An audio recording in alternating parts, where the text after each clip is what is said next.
Calibre online classes. आज हम discuss करेंगे क्लास 12 केमिस्ट्री का lesson number 1 solid state. Solid state क्या होते हैं?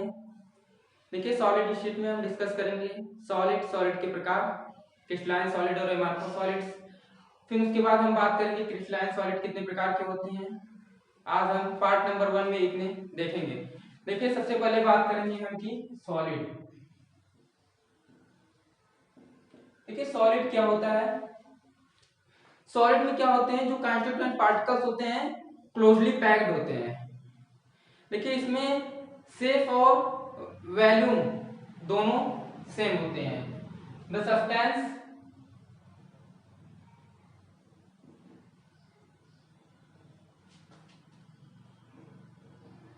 which have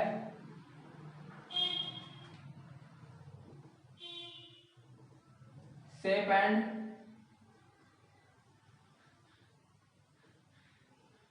volume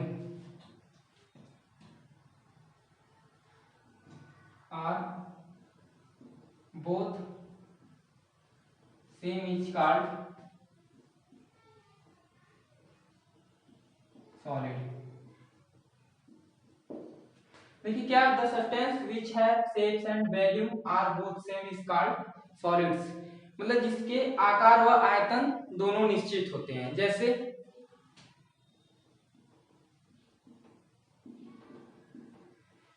ईट हो जाते हैं आपके, सॉलिड स्टोन हो गए, ये सब आपके आते हैं सॉलिड में। अब सॉलिड देखिए दो तरह के होते हैं। पहला जो होता है आपका क्रिस्टलाइन सॉलिड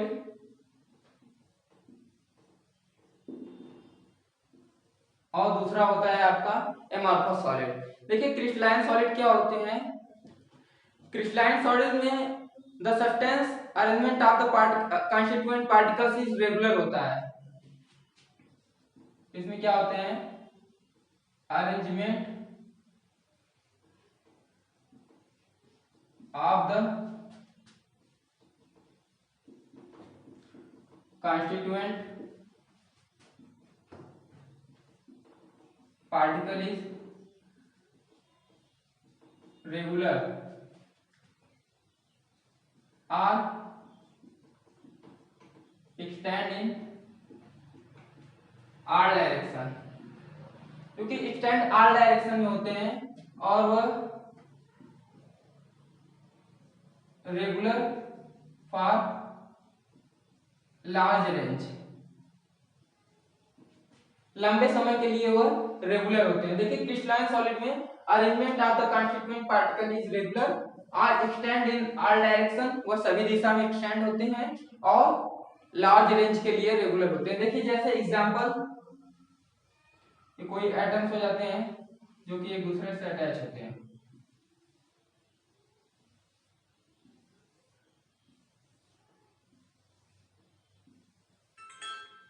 देख रहे हैं, इसमें ये सब पार्टिकल जो है रेगुलर है, इनके कॉन्स्टिट्यूएंट पार्टिकल्स बहुत क्लोजली पैक्ड होते हैं। इसके बाद हम बात करते हैं एमॉर्फस सॉलिड्स।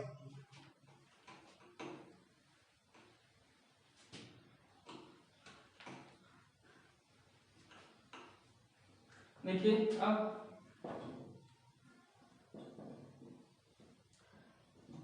एमॉर्फस सॉलिड, देखिए जो एमॉर्फस सॉलिड्स होते हैं उसे हम स्यूडो सॉलिड्स के नाम से भी जानते हैं, जिसे हम सुपरक्यूट लिक्विड कहते हैं। जैसे उदाहरण के लिए, जो घरों में खिड़कियां लगी होती हैं, यदि हम उसके थिकनेस की ओर देखें तो हमें ऐसा महसूस होता है कि ऊपर उसकी थिकनेस पतली होती है और जैसे जैसे नीचे आते हैं उसी तरह से उसकी मोटाई बढ़ती चली जाती है। इसे हम स्यूडो सॉलिड्स के नाम से भी जानते हैं, एमॉर्फस सॉलिड्स। देखिए, एमॉर्फस सॉलिड्स क्या होता है? द सब्सटेंस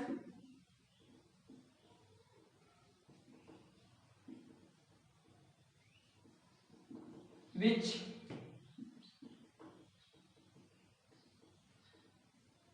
arrangement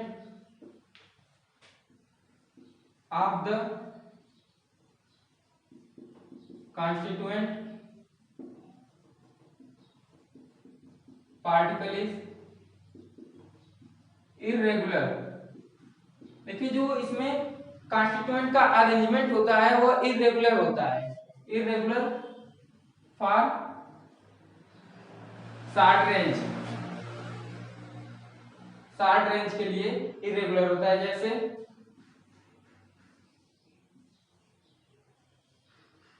एक कोई नियमित, इसमें क्या होते हैं, इसमें नियमित नहीं होता है कि एटम के ऊपर एटम, एटम के ऊपर एटम हो, किधर भी एटम, किधर भी जुड़ सकते हैं एटम। देखिए इसका कोई रीअरेंजमेंट नहीं होता है, देख रहे हैं। ये जैसे हो गए एमॉर्फस सॉलिड्स। अब इसके बाद हम बात करेंगे क्रिस्टलाइन सॉलिड और एमॉर्फस सॉलिड्स के बीच डिफरेंस, देखते हैं।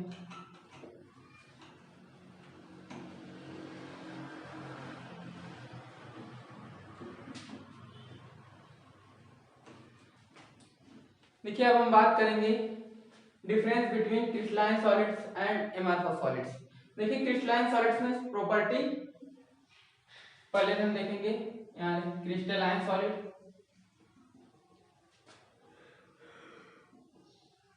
इसके बाद यहाँ पर एमॉर्फस सॉलिड्स।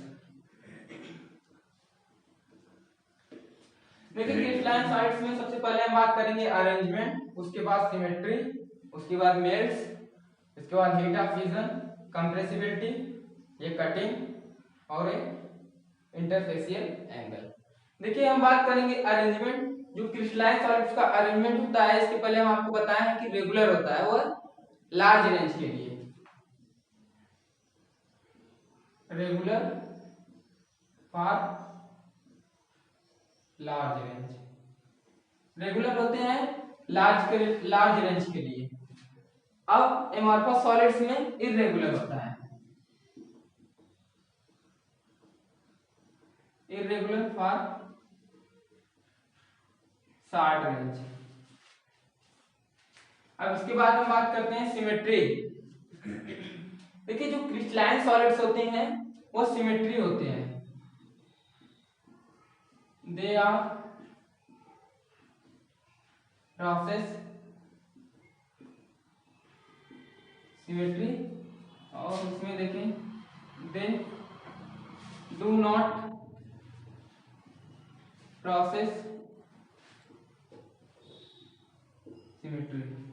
देखिए जो क्रिस्टलाइन सॉलिड्स होते हैं वो सिमेट्री प्रोसेस के होते हैं और एमॉर्फस सॉलिड्स सिमेट्री प्रोसेस के नहीं होते। उसके बाद मेल्ट्स। देखिए जो क्रिस्टलाइन सॉलिड्स होते हैं एक डिफरेंट टेम्परेचर पर मेल्ट हो जाते हैं। देखिए मेल्ट्स एट ए डिफिनिट टेम्परेचर।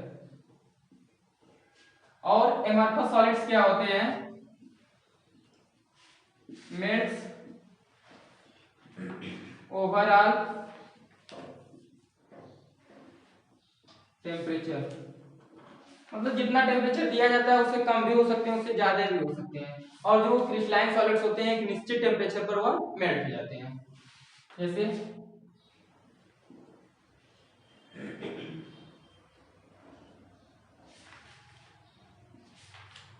सॉलिड का लिक्विड में। अब इसके बाद हम हीट ऑफ फ्यूजन। देखिए क्रिस्टलाइन सॉलिड्स का हीट ऑफ फ्यूजन डिफिनिट होता है, डिफिनिट हीट ऑफ फ्यूजन। और एमॉर्फस सॉलिड्स का इनडिफिनिट है, indefinite heat of fusion. Amorphous solids क्या होता है, इनडेफिनिट हीट ऑफ फ्यूजन होता है। अब कंप्रेसिबिलिटी, कंप्रेसिबिलिटी देखिए क्या होती है। देखिए कंप्रेसिबिलिटी, कंप्रेसिबिलिटी इसकी क्या होती है, ये इनकंप्रेसिबल होते हैं, वह रिजिड होते हैं, मतलब कठोर, रिजिड एंड इनकंप्रेसिबल। और एमॉर्फस सॉलिड्स क्या होते हैं, कंप्रेसिबल होते हैं।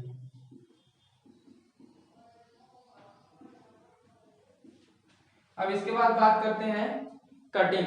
कटिंग में क्या होता है, जब क्रिस्टलाइन सॉलिड्स को किसी चाकू या नाइफ की सहायता से काटते हैं तो हमें स्मूथ प्लेन जनरेट होते हैं।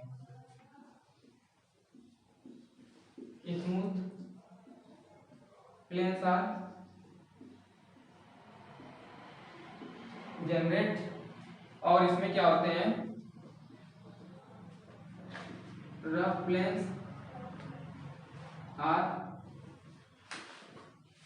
जनरेटेड। अब इसके बाद बात करते हैं इंटरफेसियल एंगल की। देखिए जो क्रिस्टलाइन सॉलिड्स होते हैं उसमें interfacial angle alpha, beta, gamma होता है, और एमार्फस सॉलिड्स में कोई एंगल नहीं, मतलब नो एंगल। इसी तरह से हम देख लेते हैं क्रिस्टलाइन सॉलिड्स और एमार्फस सॉलिड्स के बीच डिफरेंस। देखिए दोस्तों, अब हम बात करेंगे कि types of crystalline solids.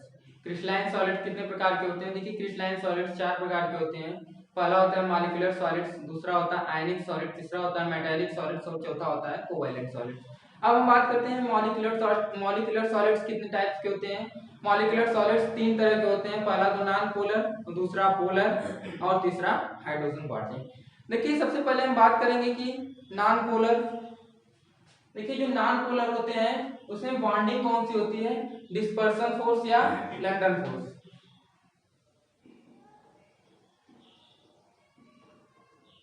Dispersion force या लंडन फोर्स। एग्जाम्पल के लिए कौन से एग्जाम्पल मानते हैं, H2, I2 और CCl4 ETC। अब हम बात करते हैं जो फिजिकल प्रॉपर्टी इसकी होती है। फिजिकल प्रॉपर्टी सॉफ्ट होती है और इलेक्ट्रिकली कंडक्टिविटी इंसुलेटर होते हैं।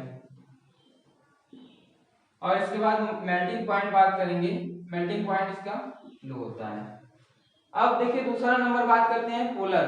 पोलर में क्या होते हैं, डाइपोल डाइपोल इंटरेक्शन होता है। जैसे HCl है आपका, H पर पार्शियली पॉजिटिव, Cl पर पार्शियली नेगेटिव, एटम इधर से इधर की ओर मूव करते हैं।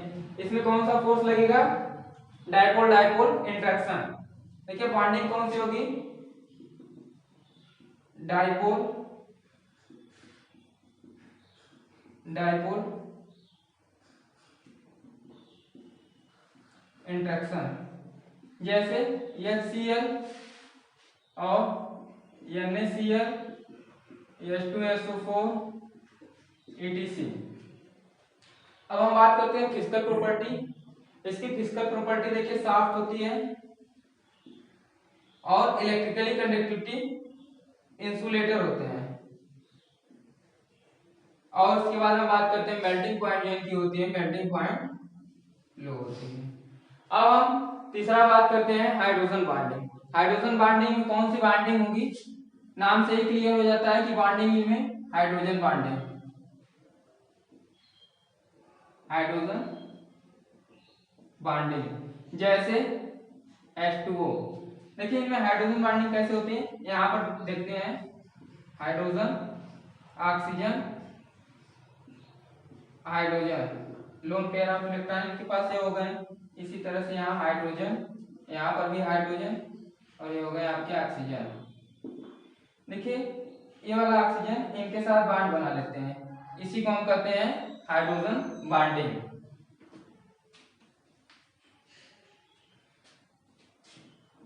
देखिए अब बात करते हैं फिजिकल प्रॉपर्टी। फिजिकल प्रॉपर्टी इनकी सॉफ्ट होती है और इलेक्ट्रिकली कंडक्टिव इंसुलेटर, और इसका मेल्टिंग पॉइंट वेरी लो होता है। अब इसके बाद हम बात करते हैं आयनिक सॉलिड्स। आयनिक सॉलिड्स, देखिए आयनिक सॉलिड्स में सबसे पहले हम देखेंगे कॉन्स्टिट्यूएंट क्या होते हैं इनमें। कॉन्स्टिट्यूएंट, अब कॉन्स्टिट्यूएंट के बाद हम बात करते हैं बॉन्डिंग। बॉन्डिंग, फिर इसके बाद इलेक्ट्रिकली कंडक्टिविटी, इलेक्ट्रिकली कंडक्टिविटी के बाद हम बात करेंगे इसमें मेल्टिंग पॉइंट्स। बॉन्डिंग हो गया आपका। अब इसके बाद हम बात करते हैं फिजिकल प्रॉपर्टी। देखिए जो कॉन्स्टिट्यूएंट होते हैं इनमें आयनिक सॉलिड्स में कॉन्स्टिट्यूएंट जो होते हैं वह आयंस होते हैं। और बॉन्डिंग इनमें कौन सी होगी, कोलॉम्बिक फोर्सेस या इलेक्ट्रोस्टैटिक फोर्सेस। आपको बताया है दो चार्ज के बीच कोलॉम्बिक फोर्स या इलेक्ट्रोस्टैटिक फोर्स कार्य करते हैं। बॉन्डिंग इनमें कौन सी हो जाएगी, कोलॉम्बिक फोर्सेस आर इलेक्ट्रोस्टैटिक फोर्सेस, जैसे HCl MgO ETC। और जो इलेक्ट्रिकली कंडक्टिविटी होती है, electrically conductivity insulator in solid state और conductor in aqueous solution. Electrically conductivity insulator in solid state और कंडक्टर इन एक्वस सॉल्यूशन। देखिए इंसुलेटर होते हैं सॉलिड स्टेट में, लेकिन कंडक्टर होते हैं एक्वस सॉल्यूशन में। अब इसकी हम बात करते हैं मेल्टिंग पॉइंट। जो इनका मेल्टिंग पॉइंट होता है वो हाई होता है, मेल्टिंग पॉइंट हाई होता है। और physical property hard but brittle होते हैं। सॉलिड्स के बाद नंबर आता है तीसरा, क्या है, मेटालिक सॉलिड्स। मेटालिक सॉलिड्स में सबसे पहले हम बात करेंगे आयंस की, फिर उसके बाद bonding, physical property, electrically conductivity, फिर उसके बाद मेल्टिंग पॉइंट। देखिए जो इसमें आयंस होते हैं वह पॉजिटिव आयंस, जैसे Fe+2 Mg+2 Al+3 ETC, ये पॉजिटिव आयंस हो गए। और बॉन्डिंग इनमें कौन सी हो जाती है, इनमें बॉन्डिंग होती है metallic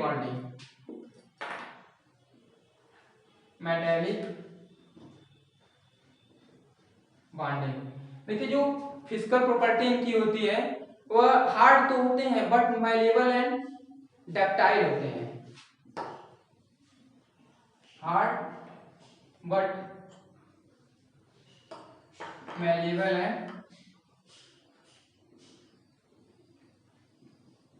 ductile।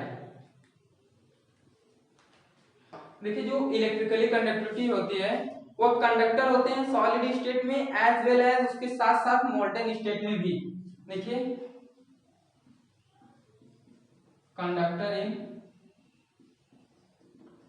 Solid state as well as molten state. देखिए अब इसके बाद हम बात करते हैं जो इनकी मेल्टिंग पॉइंट होती है वह वेरी हाई होती है। देखिए अब हम लास्ट बात करते हैं कोवैलेंट सॉलिड्स। ये कोवैलेंट सॉलिड्स में भी हम उसी तरह से देखेंगे जिस तरह से पहले वाले में देखे हैं, कॉन्स्टिट्यूएंट पार्टिकल्स, फिर उसके बाद बॉन्डिंग, फिर उसके बाद फिजिकल प्रॉपर्टी, फिर इलेक्ट्रिकली कंडक्टिविटी, फिर उसके बाद मेल्टिंग पॉइंट। देखिए कोवैलेंट सॉलिड्स में कॉन्स्टिट्यूएंट जो होते हैं वो एटम्स होते हैं, जो इनमें बॉन्डिंग होती है वह कोवैलेंट बॉन्डिंग होती है, कोवैलेंट बॉन्डिंग। जैसे SiO2, जैसे हम बात करते हैं SiO2, ये क्या हो गया आपका क्वार्ट्ज। अब दूसरा क्या आता है SiC, ये आपका क्या है डायमंड। अब इसके बाद हम बात करते हैं इसकी फिजिकल प्रॉपर्टी या फिजिकल नेचर। जो इनकी फिजिकल प्रॉपर्टी होती है वह हार्ड होती है और इलेक्ट्रिकली कंडक्टिविटी इंसुलेटर होते हैं, और मेल्टिंग पॉइंट इनकी भी बहुत ज्यादा होती है। ये अच्छा है जी, मेल्टिंग पॉइंट हाई होती है।